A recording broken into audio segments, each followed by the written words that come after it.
Assalamualaikum warahmatullahi wabarakatuh. Yang terhormat, Bapak Raadi Fahmi Ginanjar, SEMT, selaku dosen pengampu mata kuliah Ekonomi Regional 1. Perkenalkan, saya Risa Novianti Ramdhani dengan NIM 555323007. Pada kesempatan ini, saya akan memaparkan hasil analisis terkait pertumbuhan ekonomi Provinsi Kalimantan Barat pada tahun 2010 hingga 2024. Selanjutnya ada daftar isi yang terdiri dari uraian teori singkat, PDRB Provinsi Kalimantan Barat, analisis empiris wilayah dan interpretasi hasil, rekomendasi kebijakan, kontribusi terhadap proyek work kelompok, dan kesimpulan. Selanjutnya ada teori singkat dari konsep wilayah. Konsep wilayah adalah bagian permukaan bumi yang memiliki ciri khas tertentu, baik fisik maupun sosial. Wilayah dapat bersifat formal, fungsional, atau vernakular. Konsep ini penting untuk memahami pola ruang dan perencanaan wilayah. Kalimantan Barat adalah provinsi di bagian barat Pulau Kalimantan yang berbatasan langsung dengan Malaysia. Konsep wilayah ini memiliki karakteristik geografis berupa hutan hujan tropis, sungai besar, dan pesisir. Secara sosial budaya, Kalimantan Barat dikenal dengan keragaman etnis seperti Dayak. Ekonominya bertumbuh pada perkebunan, pertanian, kehutanan, dan perdagangan lintas batas. Secara administratif, provinsi ini terbagi dalam beberapa kabupaten dan kota dengan Pontianak sebagai ibu kota sekaligus pusat pemerintahan dan ekonomi. Selanjutnya ada teori lokasi. Teori lokasi adalah konsep dalam geografi yang menjelaskan pemilihan tempat kegiatan manusia berdasarkan faktor efisiensi dan keuntungan. Teori ini mempertimbangkan aspek seperti aksesibilitas, jarak, sumber daya, biaya transportasi, dan pasar. Teori lokasi membantu memahami pola pemukiman, industri, dan penggunaan lahan. Teori lokasi Kalimantan Barat menjelaskan pemanfaatan ruang wilayah berdasarkan keunggulan geografis dan aksesibilitas. Letaknya yang strategis di perbatasan Indonesia-Malaysia menjadikan provinsi ini penting dalam perdagangan lintas batas. Sumber daya alam yang melimpah seperti hutan, sungai, dan lahan subur memengaruhi lokasi kegiatan ekonomi seperti pertanian, perkebunan, dan kehutanan. Selain itu, keberadaan Sungai Kapuas sebagai jalur transportasi utama turut menentukan lokasi pemukiman dan pusat kegiatan ekonomi, seperti di Pontianak dan wilayah sekitarnya. Selanjutnya ada teori pusat pertumbuhan, menjelaskan bahwa pembangunan ekonomi tidak terjadi merata tetapi dimulai dari satu titik yang kemudian menyebar ke wilayah sekitarnya. Pusat pertumbuhan di Kalimantan Barat terfokus di Pontianak sebagai ibu kota provinsi. Kota ini berkembang karena letaknya strategis di tepi Sungai Kapuas, didukung oleh infrastruktur, aktivitas perdagangan, dan pemerintahan. Pertumbuhan dari Pontianak menyebar ke wilayah sekitar seperti Kuburaya dan Singkawang, mendorong perkembangan ekonomi dan pelayanan publik di kawasan sekitarnya. Selanjutnya ada PDRB Provinsi Kalimantan Barat. PDRB Provinsi Kalimantan Barat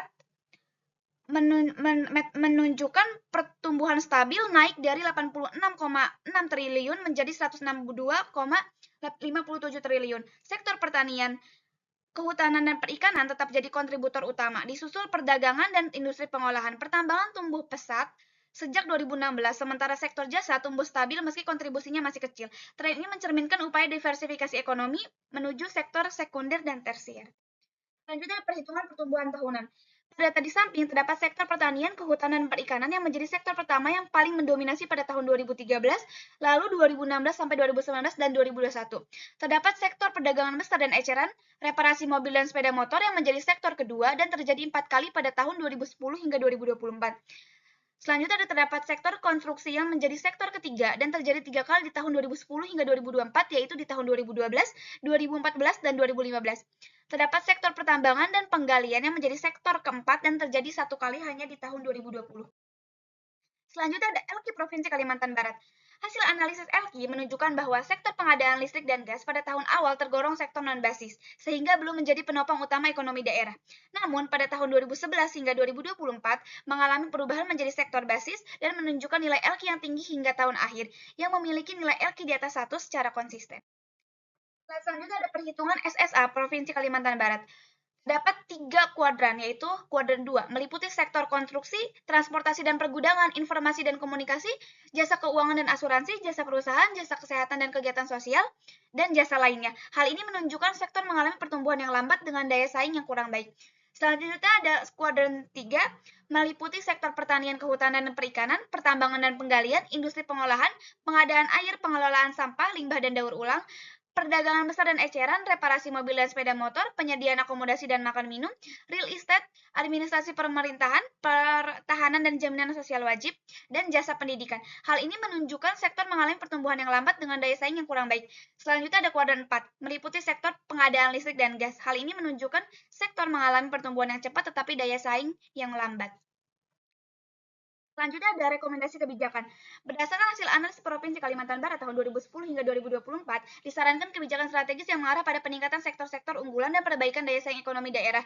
Mengingat sektor pertanian, kehutanan, dan perikanan mendominasi struktur PDRB selama periode tersebut, maka kebijakan harus difokuskan pada modernisasi alat dan teknologi pertanian, peningkatan kualitas SDM, serta pengembangan hilirisasi produk untuk menciptakan nilai tambah. Di sisi lain, sektor pengadaan listrik dan gas yang awalnya non-basis telah berkembang menjadi sektor basis dengan pertumbuhan cepat. Untuk itu diperlukan dukungan berupa investasi infrastruktur energi, khususnya yang berkelanjutan dan berbasis energi baru dan terbarukan.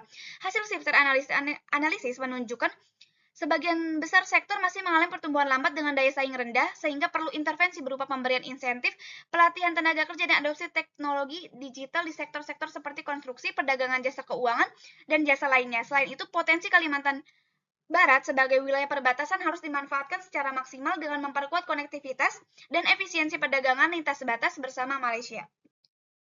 Selanjutnya ada kontribusi dalam project work. Project work yang dilakukan oleh kelompok saya yaitu melakukan analisis teori kutub pertumbuhan, efek penyebaran, dan efek backwash pada kawasan metropolitan Yogyakarta, Kartamantul. Kontribusi saya dalam project work ini dengan membantu mencari data yang relevan sesuai dengan topik yang dikaji yang diperoleh Badan Pusat Statistik.